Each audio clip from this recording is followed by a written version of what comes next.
eng ro rawa po eng nuam bik eng ha dam bik eng moi bik eng shisel bik om LED light ninga India ramahma shwai tu quality control la filor bik Siska LED showroom changtlung taka I budget miladu thantura ome Siska LED achat bik awangin ultraviolet rays amit le vuntan hlo oma omlo company chung zet warranty nei CFLI za asom sari zeta kol phetha helo bolruak lum siam lo voltage niam le sang har satna omlo Siska LED hi chung ko mamo channa ani e Mizoram le Myanmar biakin lian le hlun mun chang changa le indoor stadium lar berbera an man meg chenna in door office hospital hotel conference room sato le samek le sazel turdan du thusamani mangvela khwareya po in chir lawang emergency bulb po a ome district tina distributor nena ngai ventheyani Power Lights Super Stockist opposite Wanglai ni Zarkot phone 8730967637 2348781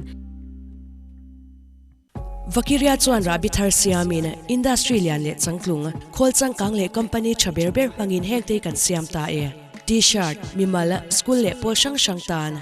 jersey chi sang sang fitness wear le tracksuit printing nen kan ti thei nga le school uniform kameez kekor necktie le ponfen baka logo le school ming embroidery kan ti thei ngal buke hengte mei baka hian ready made jersey le t-shirt wholesale le retail le mei tur kan nei reng buke henga ti hian kan ram chalai te kut chuak nge hi phailam red aya chale tlom zokin kan thui theya tin na thok tu kan tama wangin order lo po hun rei lo te chungin kan pe sak theye kan ram kut chuak nge hi ngai hluin minron pan ve ro le Registered Office E7 Lalbwai Shopping Complex Zarkot Aizol Industrial Site Industrial Growth Center Luangmual Aizol Contact 943615 1202 813 2811 060 0389 230 6041 Zanin Men's and Women's Physique 2018 Physique Final Night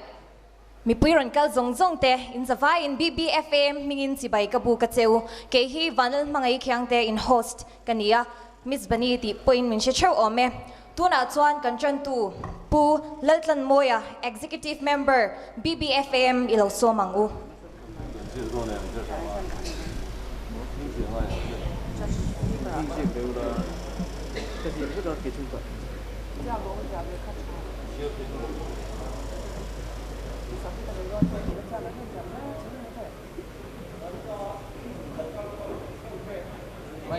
Mike.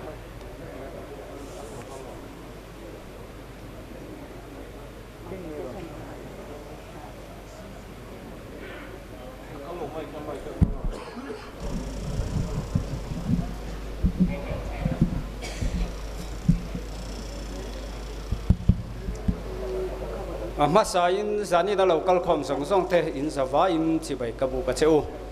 zani da tianga ho tu te du sakna changa helai huna kan ding the hi kalom e me ma masain lom thu ka soya te chuan zani da local com te masain Christian ring tu te kan yang in pathian he na in nan na kan nenga chuan Bible bung le chang du kan ya chu kan tiri lo nga Philippi bung li chang so pathuma min ti chak tu chuan engkim ka ti thei ani ti kha azani na kanin nga na ni sela tha ome chuan zani na hei mi heti song local com ten he na kan thalai te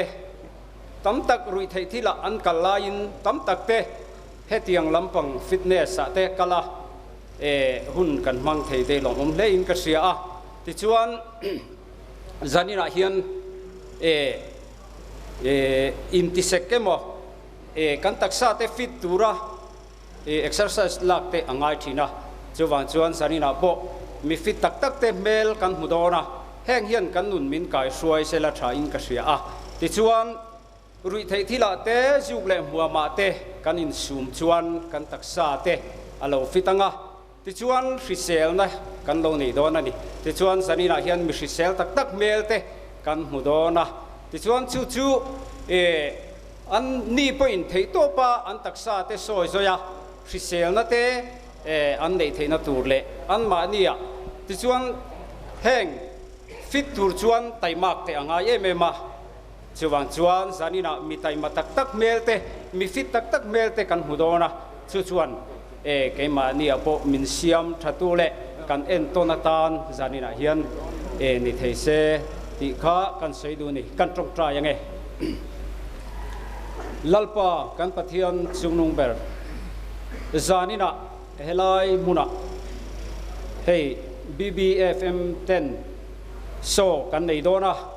he kan hun man chung zonga hian nang kan zinga lo tella ti chuan a en tu tele a so tu te poina lalpa lo naro pui tak kan nei theu thena turin zanina hian kan hena lo cheng la kan tu emema kan som cheni ti chuan zanina hian hrisel na te kan mamoa ti chuan lalpa zanina he kan so tura hian mi hrisel tak tak te le lalpa mi tai ma tak tak te kan hudona chung chu kan nun kai suai tu tan lo ni se kan du emema ti chuan zanina kan hun man tu song song te buaina le har sana te om lovin iom puina kan dila lalpa kan pathian zanina hian nang lo ro pui berla ti chuan helai huna local khom song song te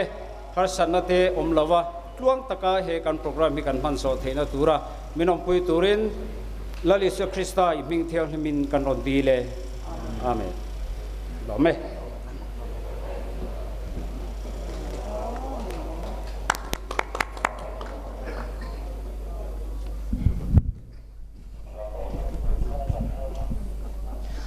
zanina mi puiron kal khom zong zong te program top ma ho mai lovin to program top theng min tel pui cheu turin kan som cheuni tuna chuan technical report pe turin chairman of technical committee tlangwal VL zo than sangai lo ko chhun zom nga langu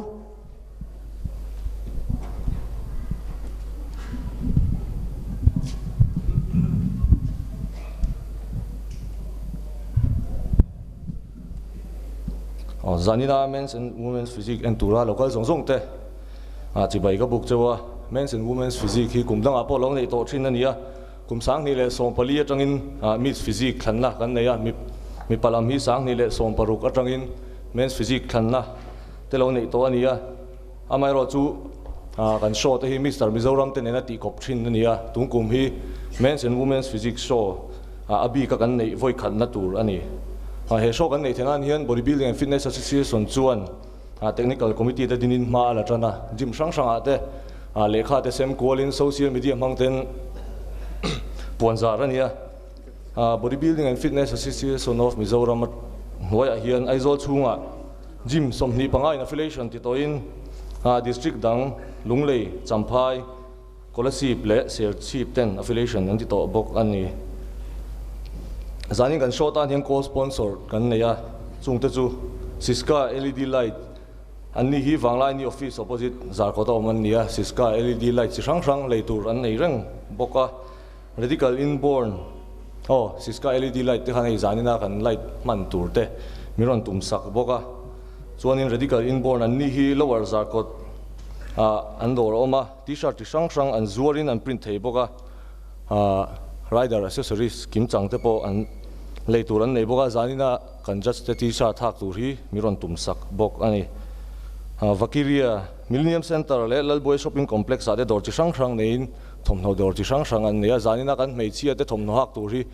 anni hi miron tumsak boka chuanin Royal Land Nutrition Thanglu Medical Store Cha Maria wholesale retail in an petheya zanina kan medal trophy tele supplement turte miron tumsak bok ani zani a hian khol lian a san pa kan nei lo wangin bodybuilding and fitness association na kan obi tele an executive te zaina kan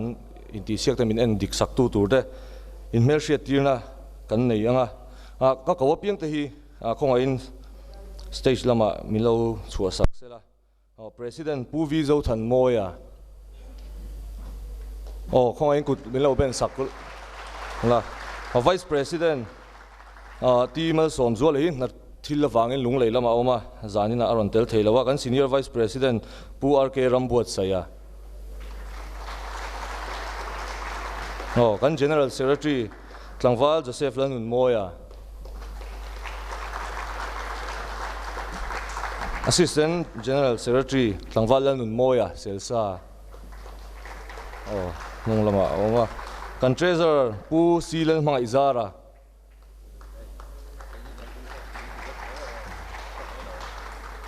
finance secretary tangwal zo fak oma fanai information secretary pi zo din puyi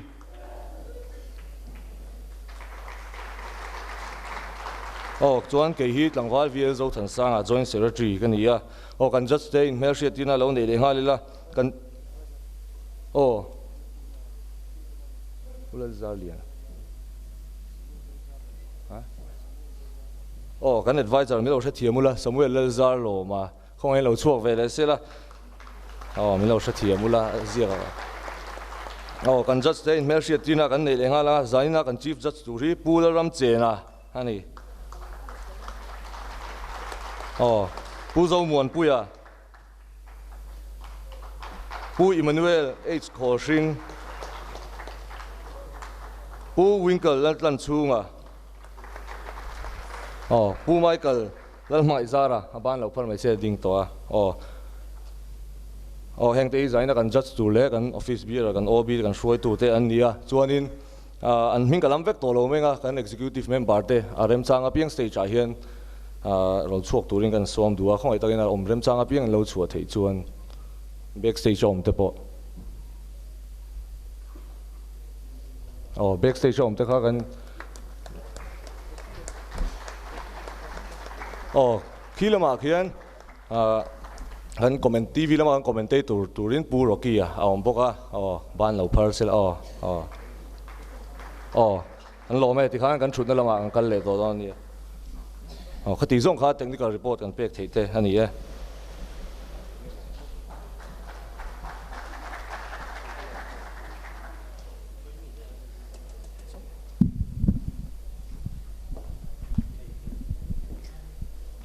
kut kan beng war lo reu me kan ngoi chep chop lu duka han beng de ring deu khan anung ami te po kha inwa ngoi choi ve ring deu in outdoor nya tuna chuan Miss Physics title lo dong to te choi moina hlan na hun kan lo nenga loman hlan na min nei sak turin Joseph Lal Nun Moya General Secretary BBFM lo so mangu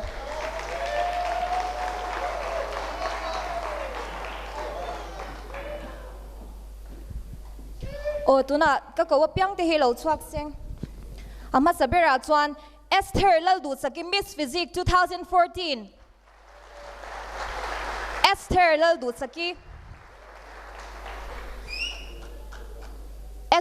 saki omemo ani chuan adot lehi kan ko ngal meinga Lalrin Tuangi Miss Physics 2015 Lalrin Tuangi Miss Physics 2015 ring dewin kut lo bengang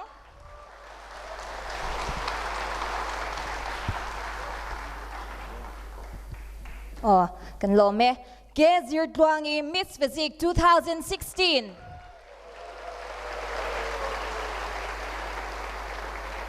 kan la beng ring lo la beng char ro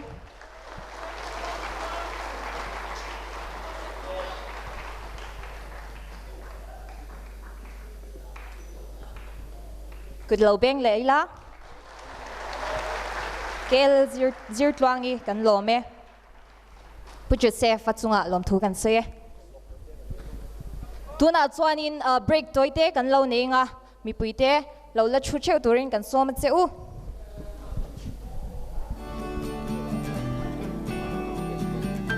eng ro rawa po eng nuam bik eng ha dam bik eng moi bik eng shisel bik om LED light ninga India ramahma shwai tu quality control la filor bik Siska LED showroom changklung taka I budget miladu thantura ome Siska LED achat bik awangin ultraviolet rays amit le vuntan hlo oma omlo kumni chungzet warranty nei CFLI za asom sari zeta call phetha helo bolwak lumsiam lo voltage niam le sang har satna omlo Siska LED hi chung komamo channa ani e Mizoram le Myanmar biakin lian le hlun mun shang shanga le indoor stadium lar berbera an man meg chenna in door office hospital hotel conference room sato le samek le sazel turdan du thusamani mangvela khwareya po in chir lawang emergency bulb po a ome district tina distributor nena ngai ventheni Power Lights Super Stockist opposite Vanglai ni Zarkot. Phone 8730967637 2348781. Vakiria chuan rabi thar siamin industry lian le changklung khol changkang le company chaber ber mangin hekte kan siam ta e t-shirt mimala school le pol sang sang tan jersey chi sang sang fitness wear le tracksuit printing nen kan ti thei nga le school uniform kameez kekor necktie le ponfen baka logo le school ming embroidery kan ti thei ngal buke hengte mei baka hian ready made jersey le t-shirt wholesale le retail le mei tur kan nei reng buke henga ti hian kan ram chalai te kut chuak nge hi phailam red aya chale tlom zokin kan thui theya tin na thok tu kan tama wangin order lo po hun rei lo te chungin kan pe sak theye kan ram kut chuak nge hi ngai hluin minron pan ve ro le Registered Office E7 Lalbuai Shopping Complex Zarkot Aizawl Industrial Site Industrial Growth Center Luang Mual Aizawl Contact 943615 1202 813 2811 060 0389 230 6041.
Tuna mi kha tisol pala ani lo me ya tlangwa pu vi zo than mo ya president BBFM thu soi toy nei turin kan lo som pho tang tuna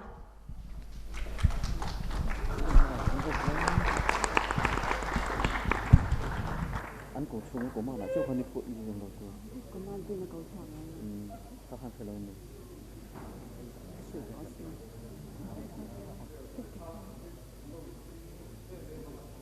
tôi mình phải làm gì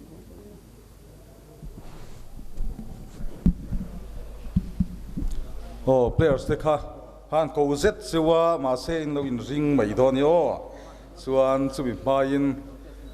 thu tlem kan soinga hei zanina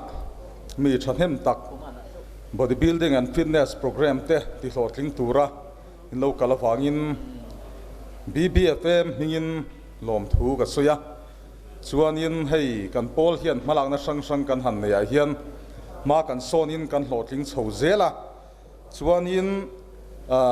engani sarkar lamina mira theite kan VIP antiang ni lovin keni chuan kan pol hi chuan in kan VIP chu kan player te hi an ni kan tia chuan in sponsorship le thil kan han hu ve ang chi re re hi player te tan an lo man cash prize a hian pheyang tokin kan sem thina ni kan phang tokin chuan in tunlai hei Mizoram a hian bodybuilding and fitness thipuyat le ti mai la hei gym te hi Aizawl a bik phei chuan thatin mai hian an hong thar reng maya gym thar hi om renga tuna po hian Aizawl khopui chunga ringot hian thahnem takhi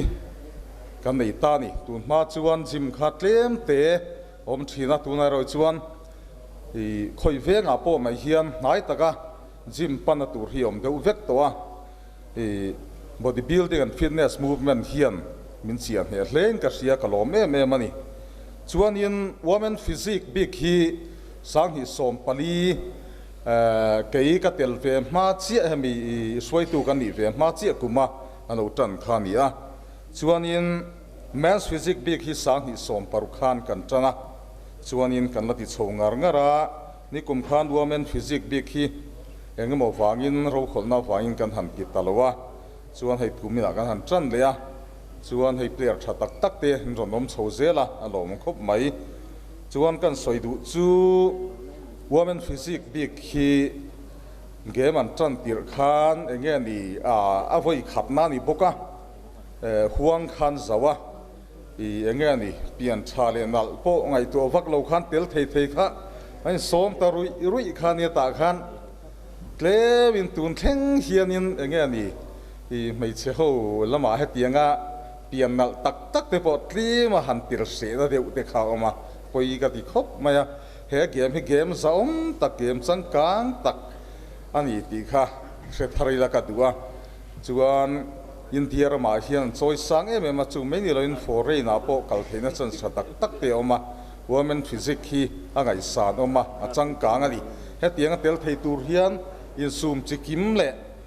chima workout dan po chi sang a bi ka ti te nga ya he tianga tel thei te hi player tha te mi fak om mi chuanom tak te ni ti ha kan soi du boka chuan in abikin men's physics hian soi le taila Mr. Mizoram kan han tiang chi Mr. ang chi howai chon sek pui ni nga ya ta chon man ruwa chi sang ei tu thatak tak te nga ya kan ho tu te na kan han soi ho khan India rama anol puyang el phatur hian player thave tak ni tur hian bodybuilding lama hi chuan cheng sing hi sing thum ve hi thakhata hian ei le in le thil mamo danga hian se na ngai mai om mangi o te kan tia amaro chu men's physics ve lai chuan chu tiang te vak khan ngai ve lo wa workout thatak tia mani in control la mani body en uluka khatianga aina just talk in book talk vel han ti khan ati thei maya chu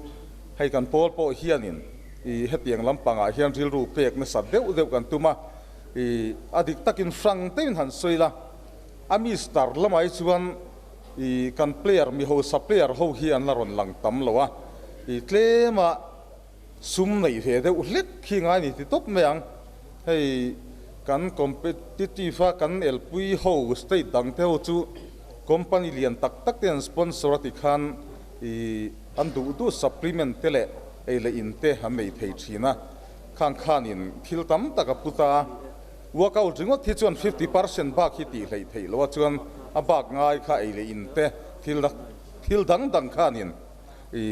a support ve kha ngai thina maro chu men's physics kan an ti bi kai chuan khatia ngai ve vak lo khan mi ain control that phota tumru na ne na ti chuan thui taka thleng theya India ramai ni lo foreign khovel level te a thlen theini kha vena po hian kan player te kan fui du chu nia men's physics hi thanem ngai tak tumru tak in control takin ti ula thui takin thleng theini kha kan ril ruin sereng ila a thawme tin a to ber tan chuan gym ganan kal hian soite daila mi tam tak mi zo chu ril ru man mo hi kan ni thina ke mani gym pi ka hian abikin hei che ho hi nula lo te po hi tam takin ron kal via ma se rei hian pe thin lowa a chan chu kan taksa te hi rei lo te siam zung thei hi ni lowa engani sap thufing Rome is not built in a day tiang deuh hian kan taksa te hi rei lo te ti mai then lo kum tam tak Rome khopi moi takhan sa tiang deuh han gym kalten sat lak pe a do theya tur chela rei nga pe te hi ngai ve a kan taksa te po chu tiang bokin I kha tiang ni tur khan nga pe te ngai ve ni chu wang chuan zanina kan player te phei hi chu do theile chel taka rei tak lo workout to a mani taksa duwa controla ei le in le thil tam taka in zoom thei te khania an ngai sa nom em ani chuan zan a hen so hlo ting tak kan nei ka be sia player zong du sang ber ka hlame ka lome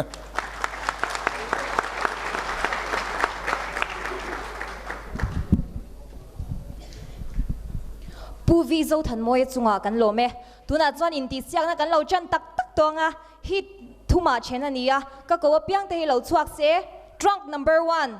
kemal somdong zela republic gym good bang trunk number 2 kelal ramha ka reborn gym trunk number 3 Stephen Dunei Thanga Saron Gym Club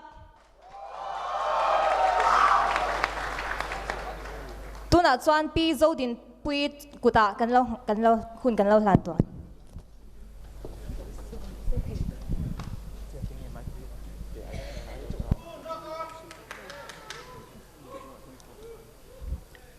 Quarter turn. Quarter turn to your right. Quarter turn to your right.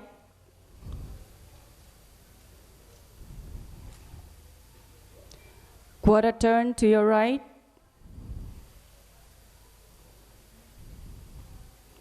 Face the judges.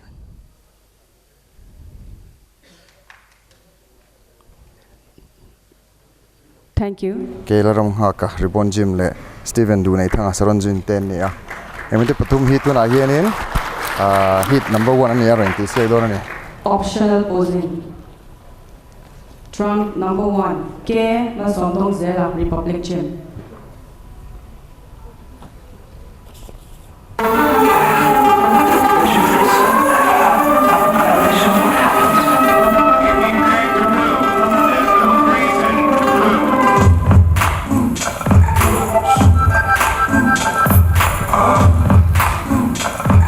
Mal Sondong Zela hi hual tu khuwa ni ya. Tuna hian betlem venga an thlenga ani hi Republic Gym ai win ron chuang ani. Chuan mi men's physique a hian avoi khat ron telna ni ya. Chuan 2016 atang khan gym hi kalutran ve chau ni. Hei kum ni pola ting che lo ni chu a workout na.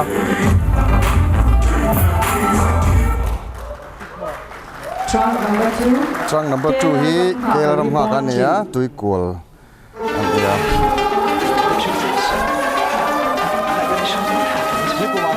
Hi top 10. Chuan in achievement hi 2017 na hemi ke mani bodybuilding and fitness association na fitness championship kan bo saya khanin champion ani to alo ni to bokani ani hi Ribbon Gym trainer ni bok ne to na hianin an thalom khop mai he.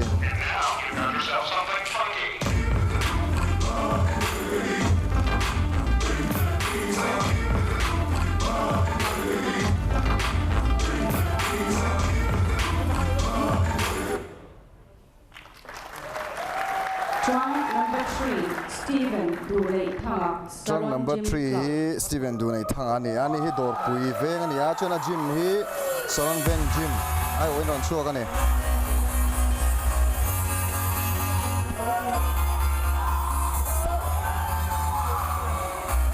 avoi khat ron telna ni men physics a hian chuanin third place Mr. Mizoram 2017 akhan below 65 kg akhan third place along ni to ni kan player te an chalom che tro khop mai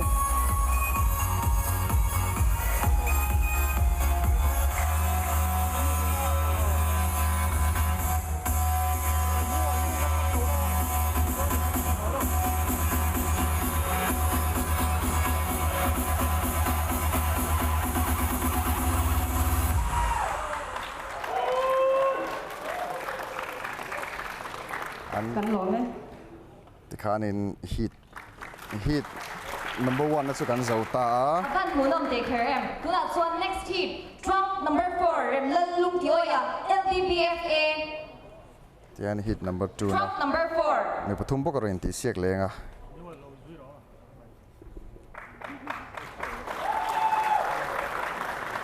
Trunk number 5 Eric Van Ley thanga EGC.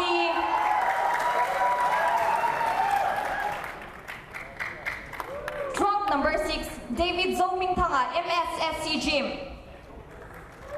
Kan war lo mama beng war de win deng. chuan hemite hit number 2 hi anon ti siak lenga ni pathum hi anni hi trunk number 4 na Quarter turns. Quarter turn to your right.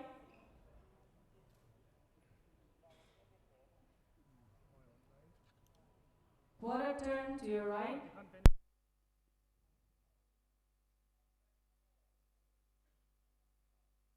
Quarter turn to your right.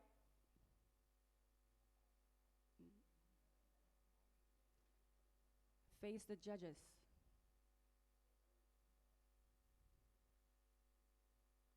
Thank you.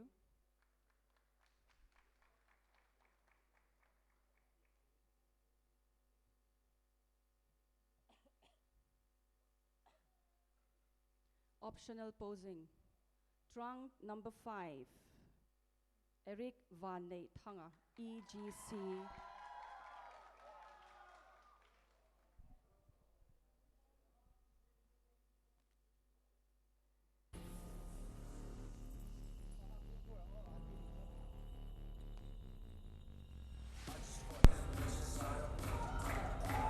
Tuna trang number 4 kan en mek hi remlal lung ti oi ania oi te ani hi lung le amenia chuani lung le train ka 2017 men physics han pre judging han drop out ania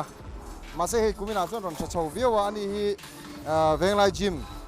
lung le LD BFA atanga local ania chuan ama hi chung thei lo ania angai san hong phop me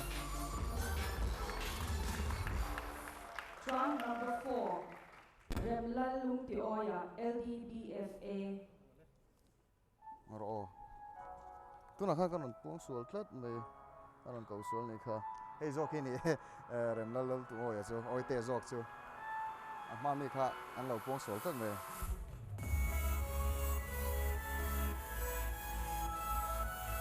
Oi te ani ai hi. Tuna kan soi zo chiak tak chiak kha ni kum ma khan aron tela freeze jing a khan drop out ni a thling kalwa asai kumina chuanin aron ma ron sonin lo trakop me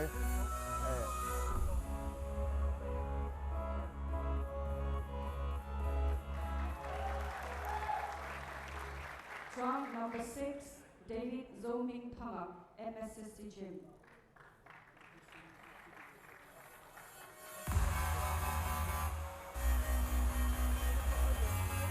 David Zoming thang hi kum som pariat chela ni a ni hiram nun no tami ni a MSCC gym a sona workout ta MSCC gym so kai mani sports council gym ni a office te po so thakada cheng za thum chau ni a an mang tang kai em ma ani hi voi khat aron tel na ni a akum alano pangboka kal zel na tura a future po nghe này hem ni ama lai na yan bodybuilding lai na yan in a bright view don ni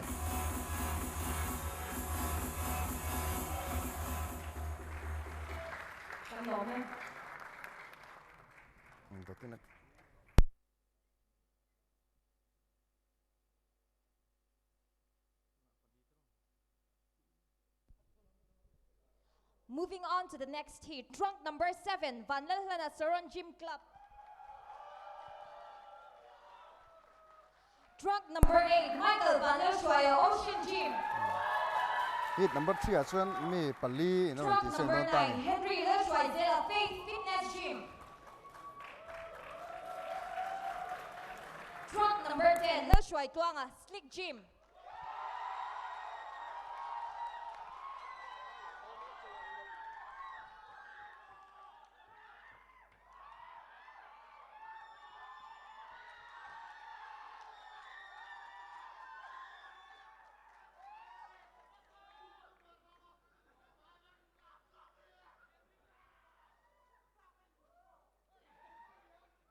Quarter turns. Quarter turn to your right.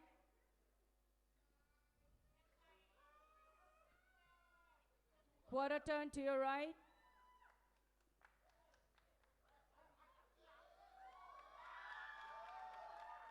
Quarter turn to your right.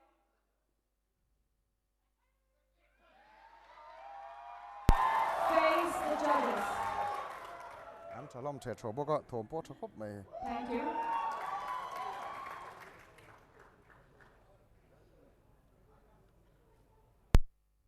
Optional posing. Trunk number 7, Van Lalhana Saron Gym Club. balana hi lungdai khuania tuna hen vai ko na omeka achievement hi second place 2017 men physics khan ni kuma khan ania he kumina hian enge aron ni don angai aron o phodon nge lenga kumdang ai na ron te thodon nge ai ti siak meka result fiat po cha kom to khop me an chatang che tholom boka komin chu atu beringe men physics ani don ni result anga le lom khop me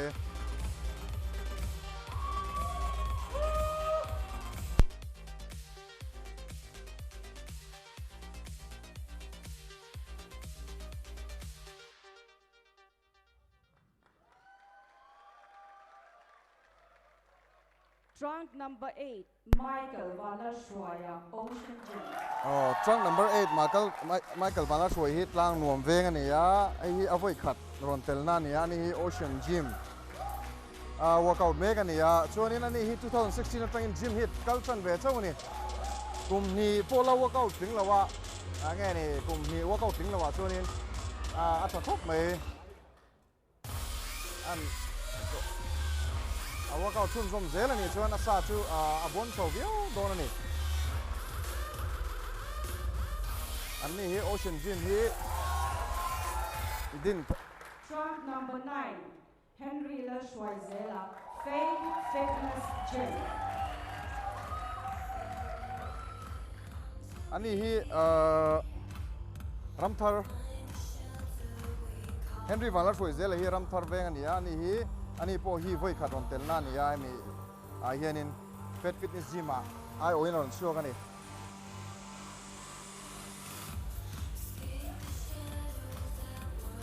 Fat Fitness Gym hi ram nuna om thin kha ni ai tuna chuanin do Zarkota ICICI Bank gul la anin son to ni zanina hemi kan competition na tel ho hi an thalom che tholom kop me anin an klang hlom kop me Trunk number 10, Leschweizela Stiff Gym. Trunk number 10 tuna ron lang le che hi Lalshwe Tluanga Republic Gym Republic Veng ani ya ani hi gym hi slick gym atanga ron telani ni kuma khan 2017 a khanin pakhat na ani 2017 men's physique 2017 a pakhat na ni ya hey kumina hianin a title hi ala hum thengem nge ni anga midang yan chu sakang ala thakop maya midang tan pon ahu purom viawang ani hi 2011 atanga workout chan to ni ya kumsari zen zone chu ala workout to ni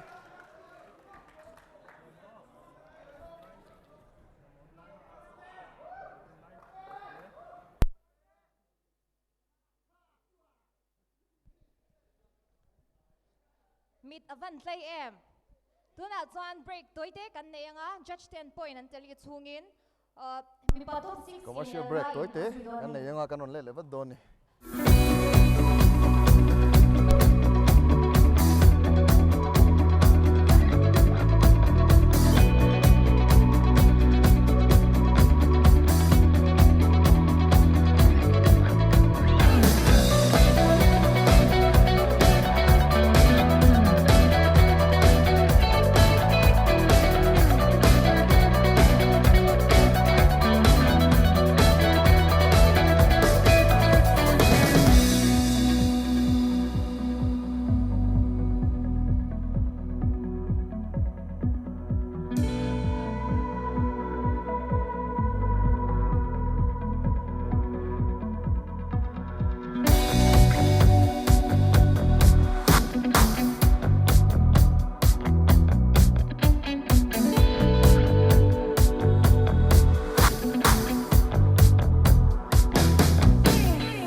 Eng raw rawa po eng nuam bik, eng hadam bik, eng moy bik, eng shisel bik om. LED light ni nga India ramahma shwai tu, quality control la filor bik, Siska LED showroom changklung taka i budget miladu thantura ome.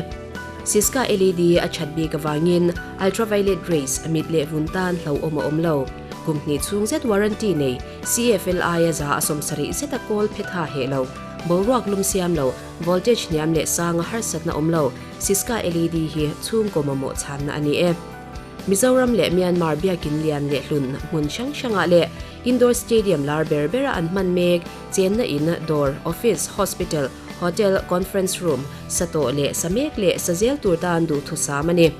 mangvela khware ya po in chir lawang emergency bulb po a ome district tina distributor nena ngai ven theiani. Power Lights Super Stockist opposite Vanglai ni Zarkot. Phone 873-096-7637 2348-781. Vakiria chuan rabi thar siami na industry lian le changklunga kholchang kang le company chaberber mangin hekte kan siam ta e t-shirt mimala school le pol sang sang tan jersey chi sang sang fitness wear le tracksuit printing nen kan ti thei nga le school uniform kamis kekor necktie le ponfen baka logo le school ming embroidery kan ti thei ngal buke hengte mei baka hian ready made jersey le t-shirt wholesale le retail le mei tur kan nei reng buke henga ti hian kan ram chalai te kut chuak nge hi phailam red aya chale tlom zokin kan thui theya tin na thok tu kan tama wangin order lo po hun rei lo te chungin kan pe sak theye kan ram kut chuak nge hi ngai luin miron pan ve ro le Registered Office E7 Lalboy Shopping Complex Zarkot Aizol Industrial Site Industrial Growth Center Luang Mual Aizol Contact 943615 1202 813 2811 060 0389 230 6041. Kan in ring em. Trunk number 2 ke lalram nga ka reborn gym.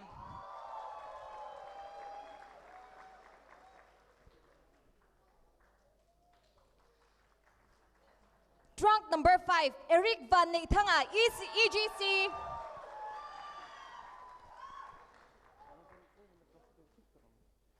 Trunk number 6, David Zoming Thanga, MSSC Gym. Tungeni kan rin. Rin in name. Trunk number 7, Van Lelhana, Saron Gym Club. Ato Berdo 2. Trunk number 9, Henry Lashwai Zela Faith Fitness Gym. Tuna Tsuan Ato Ber. Trunk number 10, Lashwai Tuanga Slick Gym.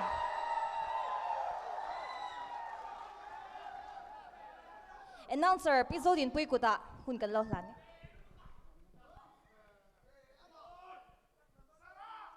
Quarter turns. Quarter turn to your right.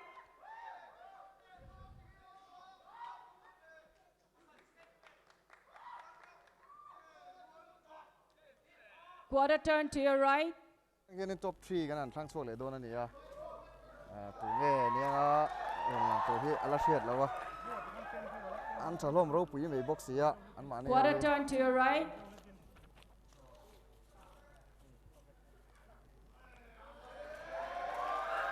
Top 6 in elna. Face the judges. An nei zo hianin meichia finalist pathum in an khan chun zom ngal dona. Meichia puyan na lom tre tro lom viawa. Trunk number 10 ka alaya. Ti sek don ne.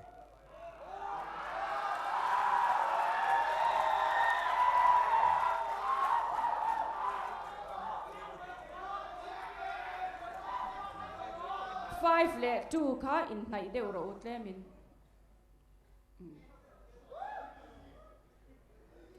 Trunk number 10. Quarter turns. Pakhat na khani. Quarter turn to your right.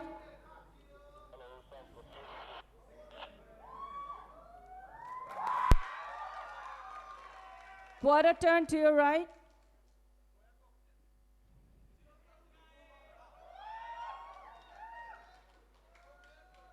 Quarter turn to your right.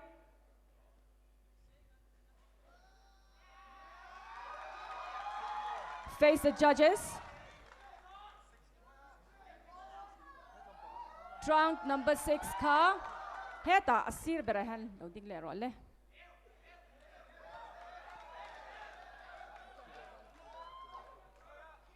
Quarter turn to your right.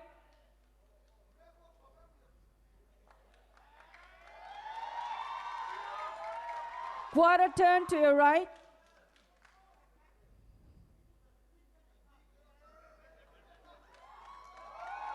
Quarter turn to your right. Face the judges.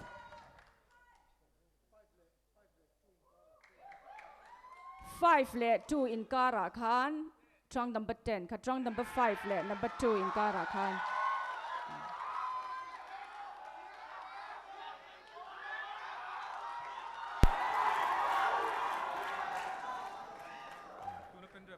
kem ton hung de ula bầu ruộng cái trắng lẽ vậy hayการเชื่อต่างนี้ให้มี bodybuilding อ่ะเฮียนี่category ช่างๆผมสินะเฮ้ย Mr. Mizoram ก็ได้กันเตี้ย Mr. Physics ได้กันเตี้ยจนตัวนั้นมี Mr. Physics กันเนี่ยจวนให้ Olympia แต่พวก Mr. Olympia เต้นออกมาจวนนี้ ตัวน่ะจวนอินติเซกกันคิร์นสุดโต่งก็ลามกันเราที่ห้องอ่ะ15 Dance Studio กันโซมังอ่ะ15 Dance Studio ที่ขัดเรามา Dance Class และ Aerobics Class อัดกันเทเรื่องกันนี่ตัวน่ะ15 Dance Studio เราโซมังเราเอ็นเลยล็อกโดนเลย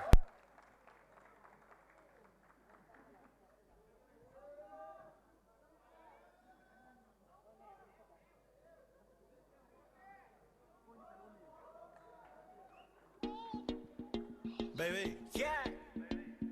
FaceTime me in the shower tonight. Girl, you know I ain't tripping. I brought bands tonight. Yeah, when I see her when it's dripping. I ain't gon' flex. She probably the best. Haters out the way. Prada on her chest. Somebody wanna argue with her. Wale is the best. See my #1 fan. I'm like Oxy Connect. I party at Roxy with the snobby women. Courtside, see Jamal. I'm a Paula nigga. Get it? I got shooters that'll probably clip you. I give a woman a new future like you Scotty Pippen. Yeah. Really? One time, blue moon. FaceTime me in the shower.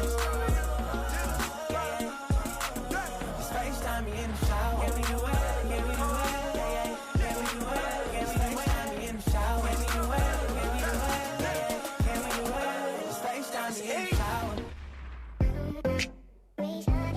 We the best music. Don't look rich, I ain't got no chain. Not on the list, I ain't got no name. But we in it, bitch, I'm not no lame. And I keep it Ben Franklin, I'm not gonna change. A lot of these old messy. I just want you and your bestie. I don't got the answer for whenever you text me. It's multiple choice and they don't wanna test me. She choosing the squad. She tryna choose between me, Justin Quay and the sword. She told me that she love that I make music for God. I told her I would let her see that blood. You stick out of the crowd, baby, it's a no-brainer. It ain't that hard to choose. Him or me, be for real, baby, it's a no-brainer. You got your mind on loose. Go hard and watch the sunrise. One night it change your whole life. Pop top, drop top, baby, it's a no-brainer. Put 'em up if you with me, yeah, yeah, yeah, yeah. In the middle.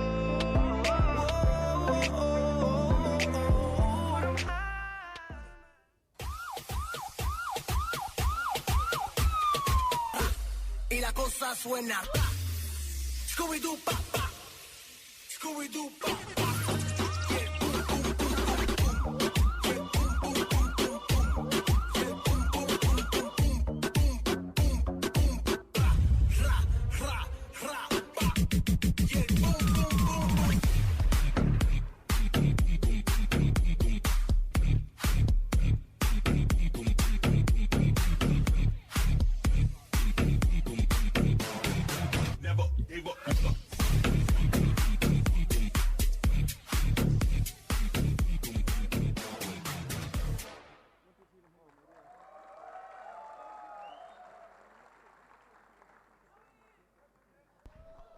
Fit in Dance Studio team te chunga lom thu kan soye tuna chuan me chain elna finalist in elna kan lo nei chun zomanga ka ko piang te lo chuak che contestant number 1 Lalrin Twangi BHHO Lalrin Twangi BHHO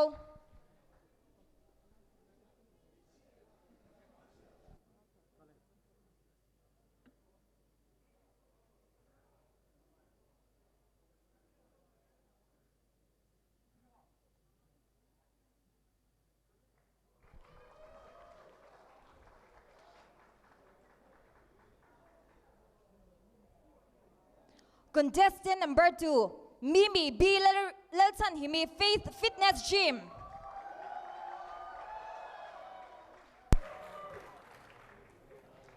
Contestant number 3, H. Lalbiak Zwali Elon Fitness Studio.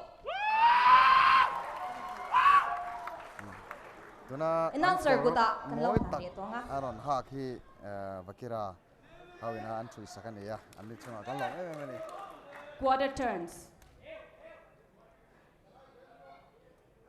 Quarter turn to your right.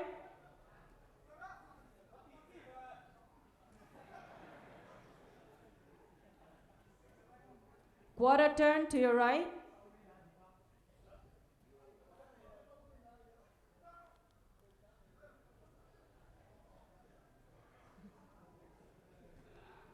Quarter turn to your right.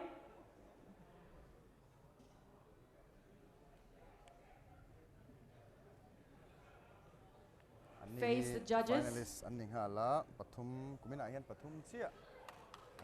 anon participate Thank you. ni hi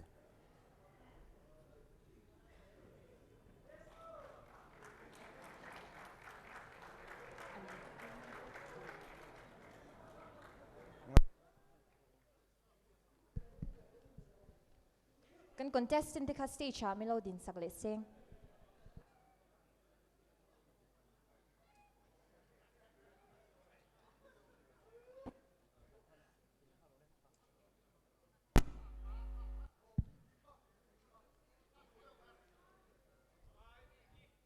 Optional posing. Trunk number 1, Lalrin Tluangi BHHO. Trunk number 1 Lorin Tlong hi ramlun South Armenia ani hi BHHO Fitness Club trainer ni hal boka John BHHO Fitness Club GMI when on show boka ni ani hi achievement hi nei no to Miss India Physique first runner up telo ni to 2015 khan women's physique Miss India Physique first runner up lo ni to so in 2015 khan women's physique first runner up ni to boka 2016 kan women's physique second position ni to bokani so nani hi ama hemi fitness career chu 2013 trangan workout ka lo tran to ni kunga vel chu hai workout tran to wa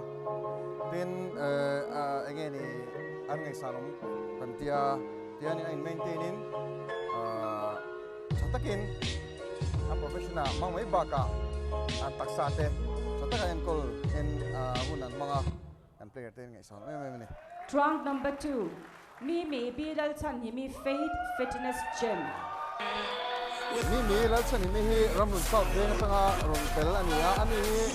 a gym ron ai ron tel ni Faith Fitness Gym ani ve khat aron lan na nia an yo me ya awa ka na po alavei lo ni awa ka ve lo chani hi pui ta po chong pu tiam pok me muscle sia hi har le na de ken Malaysia pe chuan muscle sia hi har le sola ni pa po hi har veu nia an zai ha khop me Trunk number 3, H. Lalbiak Zwali, Elon Fitness Studio.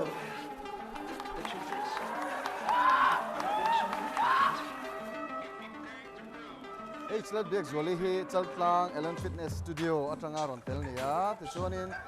avoi khat lo tel na nia ti chuanin kum khat gym alakal or chawni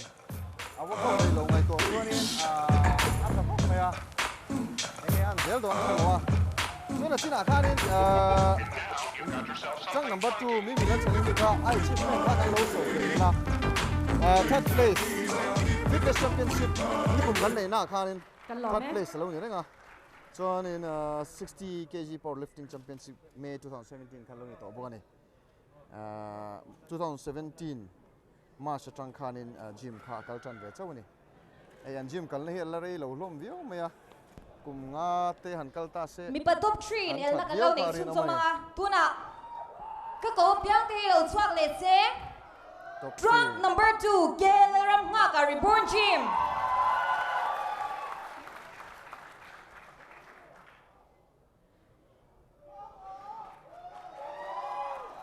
Trunk number 5 Eric Van Neithanga EGC.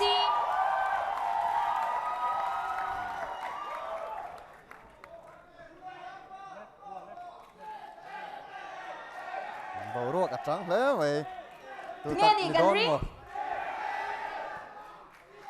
trunk number 10 let's try that Stick Jim trunk number 10 hi kan soi ta kan khanin ni kuma comment pe tu pi zo din pui chunga kan ta ne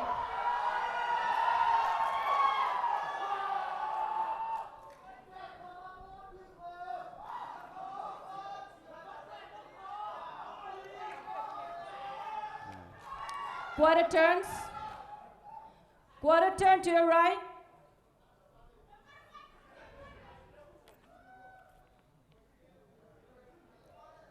Quarter turn to your right.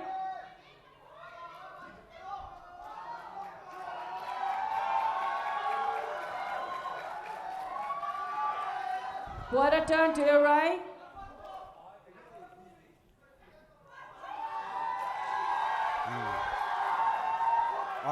Face front. Kan judge hi kan chief judge hi tangwal ram chen ani hi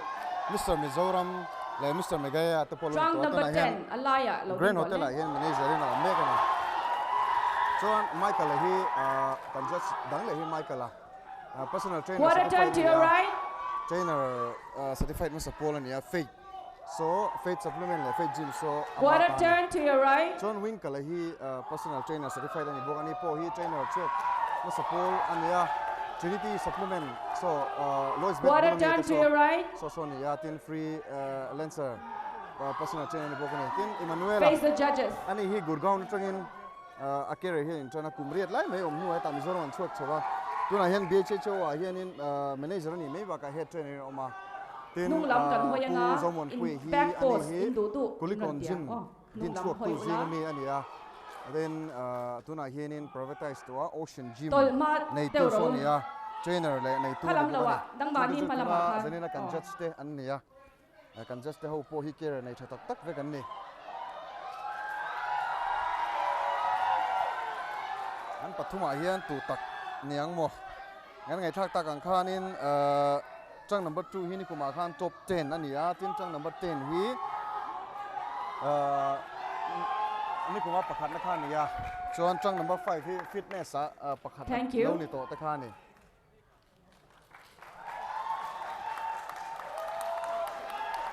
inti sek hi in na mai lo nia thil ha thak ta kan nia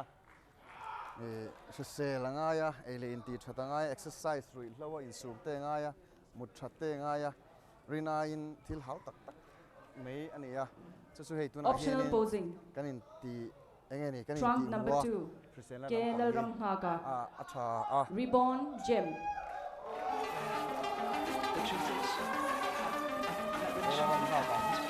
trunk number 2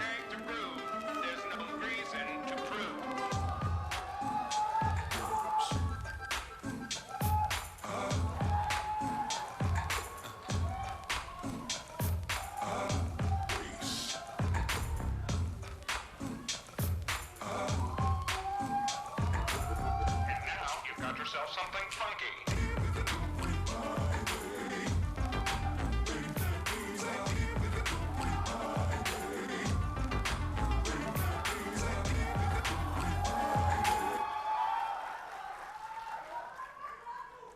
Trunk number 5 Eric Van Leithaga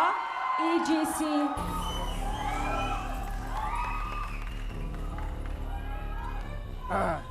ni kuma khanin ani hi pathumna man physics han that pe sala report hi kumina yan enge an don ni tian kan players te in thada mi lawa an taksa te maintain na an achievement te du tok mai lawa ma so na na tia an maintain so deli an pa om le ya tin ngai thak ta kan khanin muscle build tu fe chuanin au tak em na mai tu fe apu mo kum bi la nga ya so ni an na mai lo kan ti kha mut thada nga ya ru lo in sum te nga ya trunk number 10 lal shwai tloanga split gem hi ni kuma pakhan na ga ani ya ini na hian an don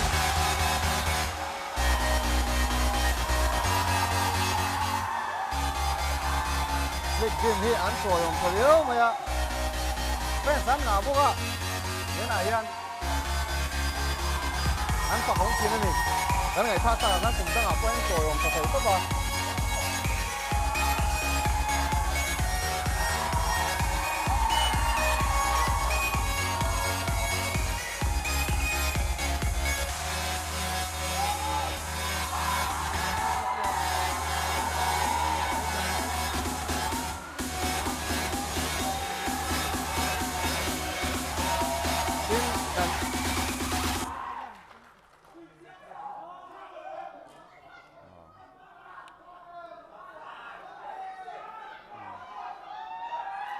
van cha che tho lom tak em kan soi ta ang khan hei gym te atam to veng tin do tho ma kum khat te kan kala kan bei donga Trunk number 10 le trunk number 2 kha ma local pan people mo lu tu la ma te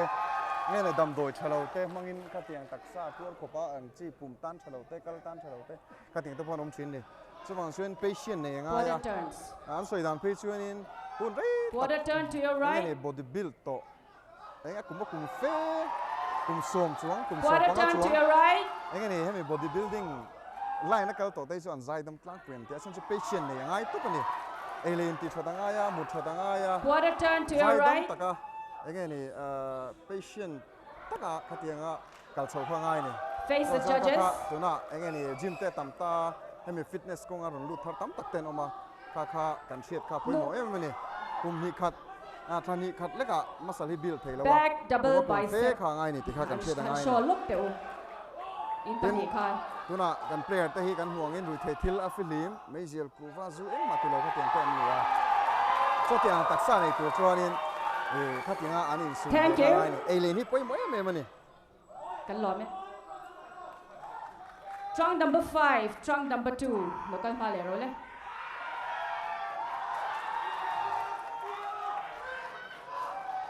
quarter turn to your right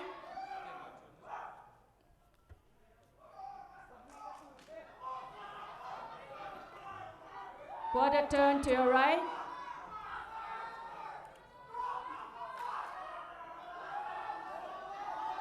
quarter turn to your right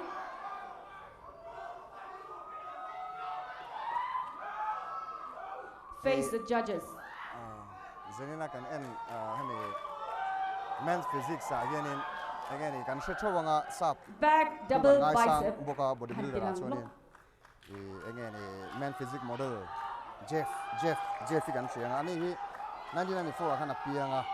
ama hi te hi somri pare ta kana ko thun carbon china fit juk vela nia ani ta po hi hianin an na le thank you ama ro chu an ei le in lo la kal lo la again ni an uluk em back dar lat kwa spread jingdar ko train zandar som khale chan ve thleng hi dai ni siam thlapani zinga artui panga 1 whole egg half cup of oatmeal banana te som pakhata protein shake apple te dar khata chicken breast le salad sweet potato te thum le chan ve ham sandwich crab te daruka protein shake trunk number 10 le trunk number 5 le salad te le zanda som peanut butter and jelly sandwich te 2 glass of milk te som le chan ve half of Greek yogurt and blueberries te quarter turn to your right ema in and workout te poimo ema and workout chart te quarter turn to your right ten kha poimo ema ni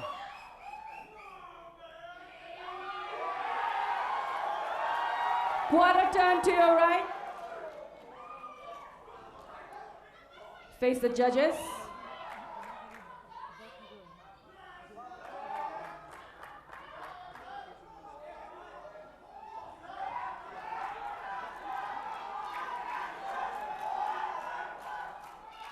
không ai inside chest min lo ti lan sak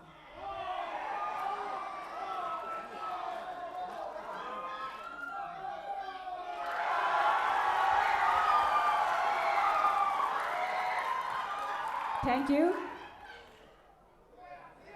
tin kan player te kan sia dangin number 2 ka local ma le sila in between quarter turn a we chen khat pei kan chu tin enge ni na tho enge in lo fo chapa khatiang an china top 6 sami te khang te po khan omani yang khanin enge ni boy ve tak quarter turn to your right chu tiang kara chuanin enge ni tiang hian an sek pher reng bik lawa na set takin hemi competition atel tu hian quarter turn to your right masal bil na lama thau tle man gen le thina ni chon chu thathum vel chunga in dai le chara sweet le rice te pot tha quarter turn to your right thina ni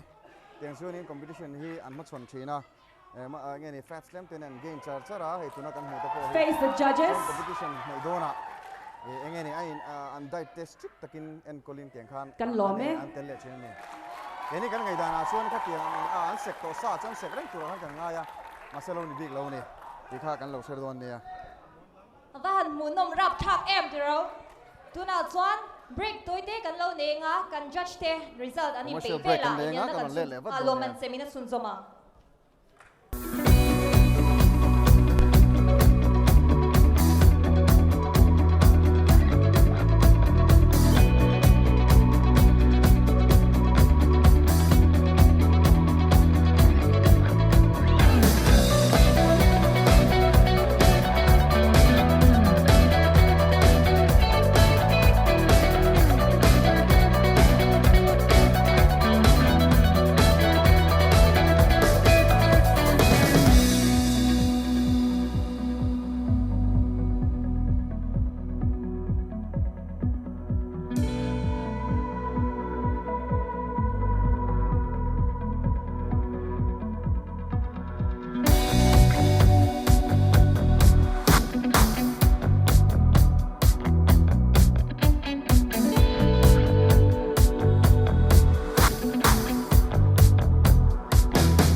eng ro rawa po eng nuam bik eng ha dam bik eng moi bik eng shisel bik om LED light ninga India ramahma shwai tu quality control la filor bik Siska LED showroom changklung taka I budget miladu thantura ome Siska LED achat bi kawangin ultraviolet rays amit le vuntan hlo oma omlo company chung zet warranty nei CFLI za asom sari zeta call phetha helo bolwak lum siam lo voltage niam le sanga har satna omlo Siska LED hi chung komamo chan na ani e Mizoram le Myanmar biakin lian le hlun mun shanga le indoor stadium lar berbera an man meg chen na in door office hospital hotel conference room sato le samek le sazel turdan du thusamani mangvela khwareya po in thir lawang emergency bulb po a ome district tina distributor nena ngai ventheyani Power Lights Super Stockist opposite Wanglai ni Zarkot phone 8730967637 2348781 Vakiria chuan rabi thar siamin industry lian le changklung khol changkang le company chaberber mangin hekte kan siam ta e t-shirt mimala school le pol shang tan jersey chang fitness wear le tracksuit printing nen kan ti thei nga le school uniform kamis kekor necktie le ponfen baka logo le school ming embroidery kan ti thei ngal buke hengte mei baka hian ready made jersey le t-shirt wholesale retail le mei tur kan nei reng buke henga ti hian kan ram chalai te kut chuak nge hi phailam red aya chale tlom zokin kan chui theya tin na thok tu kan tama wangin order lo po hun rei lo te chungin kan pe sak theye kan ram kut chuak nge hi ngai hluin miron pan ve ro le Registered Office E7 Lalbuai Shopping Complex Zarkot Aizol Industrial Site Industrial Growth Center Luang Mual Aizol Contact 943615 1202 813 2811 060 0389 230 6041 Men's and Women's Physique 2018 result kan nei ta kan phur to ya chuan meichia kan puang pasanga loman pathumna min sem sakturin Dr. Samuel Lazar Lomasailo kan che dan khan meichi pathum che khan nia ani finalist an ning hala tunge neng o jina hianin pakhat na ni don ni rin tluang hi nikum lama pakhat na lo ni to khan nia kumina hian a title hi ala humzel donem Women's Physique 2018 pathumna chu tunge kan rin na hi tunge ni don ni o tuna Women's Physique 2018 contestants te ka kopyang finalists Lerin Tuangi BHHO stage lo chuak se rin tluang hi nikuma pakhat na khani Women Physique ani kuma pakhat na khani rin tluang hi BHHO zi matanga local khani Mimi B Letsan Himi Faith Fitness Gym trunk number 2 Mimi ani hi Faith Fitness Gym H Lalbiak Zwali Elon Fitness Studio trunk number 3 Elon Fitness Studio hi chal tlanga omani asang falbi khup mai Mimi finalist an ning hala Women's Physique 2018 pathumna chu H Lalbiak Zwali Elon Fitness Studio trunk number 3 ani pathumna hi slide visually Elon Fitness Gym mi khani pathumna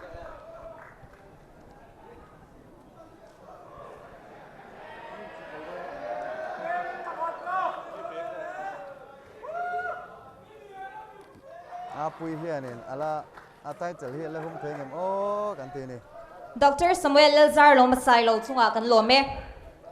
Loman panhina min sem sakturin lalnun moya selsai Assistant General Secretary stage lo chose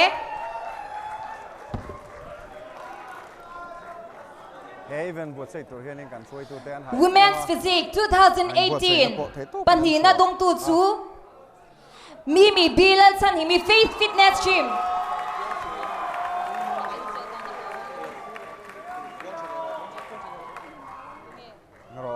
puang sual nge tinge ni don an puang thale ti sol pala lo om le lo me ya Loman panhina dong tu chu lerin chuang i BHHO. Kaya an lâu kusok mana.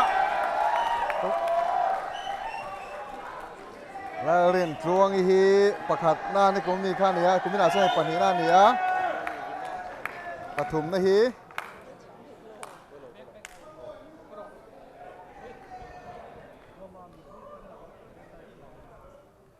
Son với này hiện nay supplement Royal Valen thì hi anh ni hậu hiện sponsor boga Royal anh ni á. Loman pakhat na min sem sakturin Kezir Twangi Miss Physique 2016.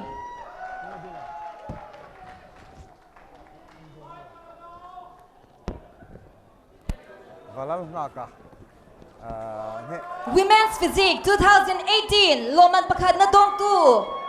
Mimi Bilal San Himi Faith Fitness Gym. Kumin chu mi thar an lo om thap nei le alom ome kumina hey mi thar mel thar kan huwa ni kuma khan la rin tuang ni a kumina chuan Mimi Faith Fitness Gym atangin pakhat na ron ni kan ngai thak ta khan Faith Fitness Gym kha chal tlang anom thina ma se tu na chuan he dor puya arin son to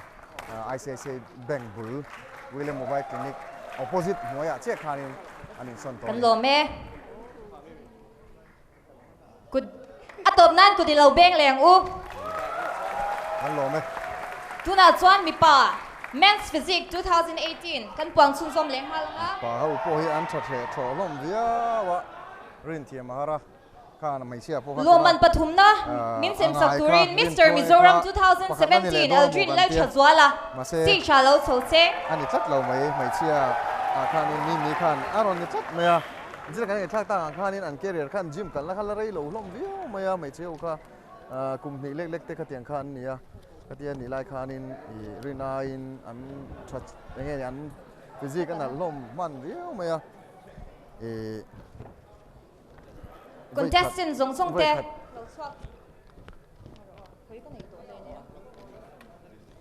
finalist te lo chuak se an vai in kut lo beng ang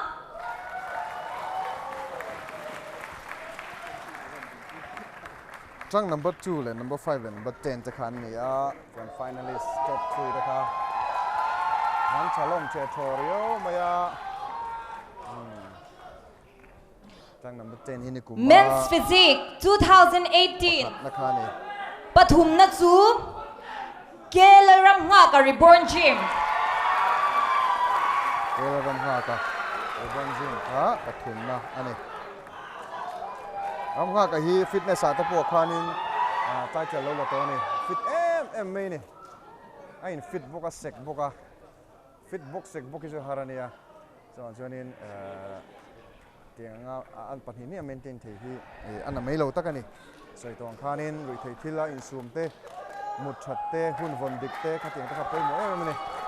dona loman min pe panhina min hlan sakturin pu RK Rampot saya senior vice president si chalo chose Trang number 5 nghe ni anga number 10 ala shiat ni alo ni game ani a shiat ni alo ni nge zaina hian Men's Physique 2018 ni don le Men's Physique 2018 panhina chu Eric Van Nei Thanga Electric Bank Gym Club Eric Trang number 10 la soi pluang a slick gym hian pakhat na a ho le chat mai soi ta kan kha ni pakhat na loman min sem sakturin sponsorship atangin Valal nga ka Royal Land slick gym hi in trom chathai em soi ta kha ni an ni hi an gym hin fakom an lung rol boka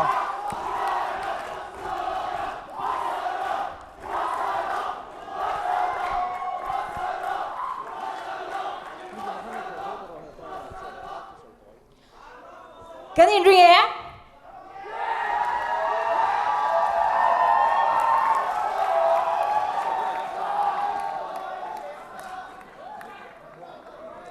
Men's Physique 2018 pakhat na la shwai tuang a Slick Gym la shwai tuang a Slick Gym pakhat na ni thap mai a title ala hum thaya kan va au ring lo ve voi khat champion ha voi khat me na changa du tok mai lewin dikhan an engeni an taksa te maintain in te exercise te thatakan la ti sozel hi tha em ani ole kan lo me kan finalist te kha dikhan lo la ding se me pakhat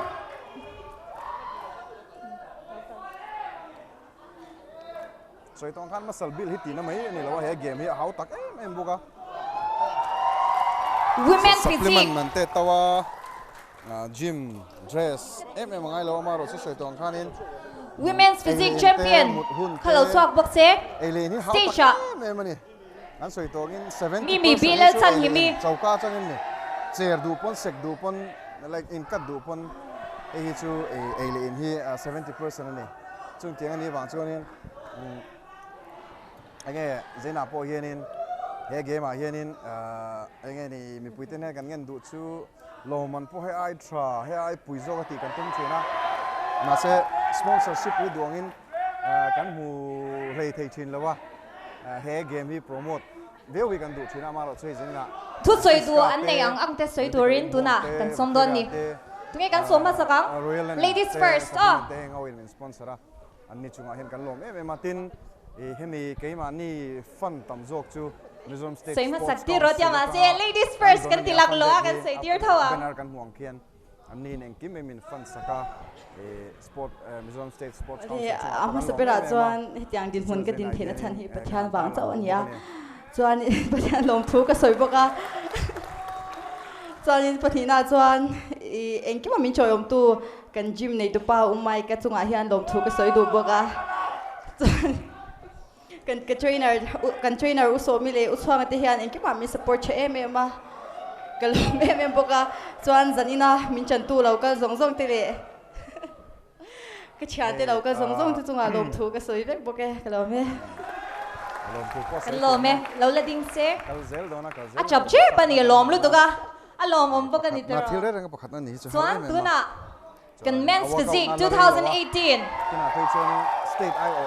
à đủ đó sợi turin lâu sau mang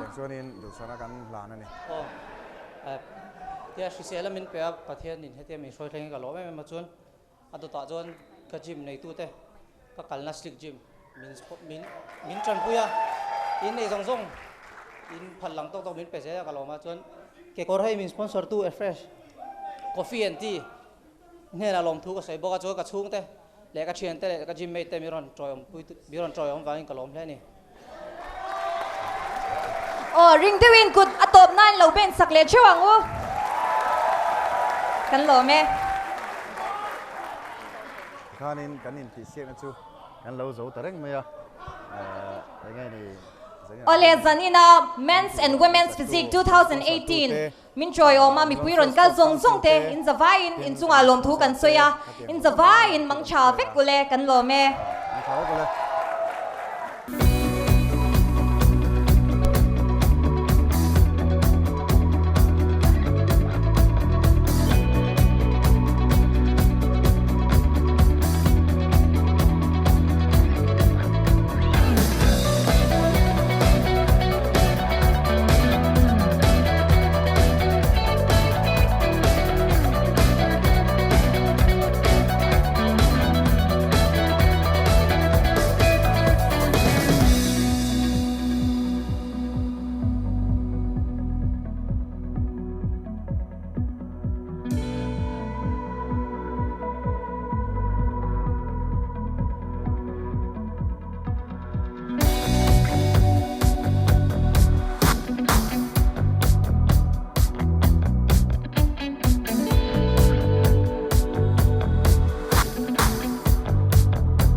eng ro rawa po eng nuam bik eng ha dam bik eng moi bik eng shisel bik LED light ninga India rama ma shwai tu quality control la filor bik Siska LED showroom changtlung taka I budget miladu thlantura ome. Siska LED a chatbi kawangin ultraviolet rays amit le vuntan hlau oma omlo. Company chung zet warranty nei CFLI za asom sari zeta call phetha helo. Bolruak lumsiam lo voltage niam le sang harsat na omlo. Siska LED hi chung komamo chan na ani e. Mizoram le Myanmar biakin lian le hlun mun shanga le indoor stadium lar berbera an man meg chen na in door office hospital hotel conference room sato le samek le sazel turtan du thusamani mangvela khwareya po in thir lawang emergency bulb po a ome district tina distributor nena ngai ventheyani power lights super stockist opposite wanglai ni Zarkot phone 8730967637 2348781 Vakiria chuan Rabi Thar Siamin industry lian le changklung kholchang kang le company chaberber mangin hengte kan siam ta e t-shirt mimala school le pol shang tan jersey chang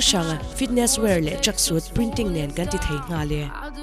school uniform kameez kekor necktie le ponfen baka logo le school ming embroidery kan ti thei ngal buke hengte mei baka hian ready made jersey le t-shirt wholesale retail le mei tur kan nei reng buke henga ti hian kan ram chalai te kut chuak nge hi phailam red aya chale tlom zokin kan chui theya tin na thok tu kan tama wangin order lo po hun rei lo te chungin kan pe sak theye kan ram kut chuak nge hi ngai hluin miron pan ve ro le Registered Office E7 Lalbuai Shopping Complex Zarkot Aizol Industrial Site Industrial Growth Center Luangmual Aizol Contact 943615 1202 813 2811 060 0389 230 6041